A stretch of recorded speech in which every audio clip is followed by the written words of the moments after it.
Одон орон судлаачид манай галактикаас гадна орших хэд хэдэн гариг илрүүлсэн бөгөөд эдгээр нь хэмжээгээрээ сартай ижил мөн бархас бат гариг шиг томч байгааж.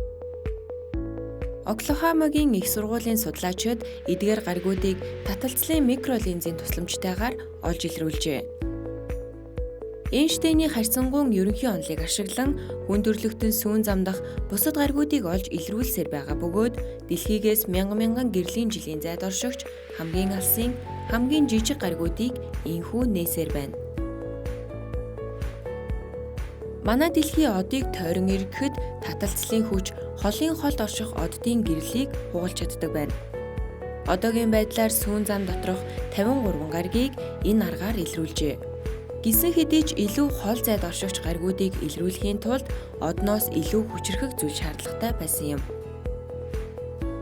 Ийхүү Оклахомагийн их сургуулийн одон орон судлаач Хиндай, Эдуардо Герос нар биднээс 6 тэрбум гэрлийн жилийн цаана орших RxJ 1131, 1231 нэрт галактикийг олж илрүүлжээ. НАСА-гийн Чандра X-ray ажиглалтын хөлгийн авсан зургуудаас үзэхэд тухайн гаригийн төвөөс цацрах гэрлээс нэгэн онцгой шугам бүхий нэрэг ялгарч байсныг илрүүлсэн байна.